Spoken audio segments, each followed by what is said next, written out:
स्थापना समारोह शुभ अवसर पर हम अमरनाथ अपना हृदय से स्वागत करै छी।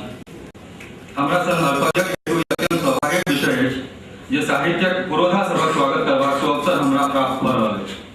हम स्वयं के बहुत गौरवान्वित अनुभव कर रहे हैं। हम अपने सबक एक कार्यक्रम में सब रास्ता देखाबी, अपने सब हमरा सबके मार्गदर्शन करी, अपने सब जेना कहबै जे कहबै तेना हम सब करबै। अपने सब के कृति बहुत पैघ छै, बहुत विशाल कृति छै, ओहि सबके आगू बढ़ाबे के लेल हम सब एकठाम भेलहुँ हँ, इकट्ठा भेलहुँ हँ।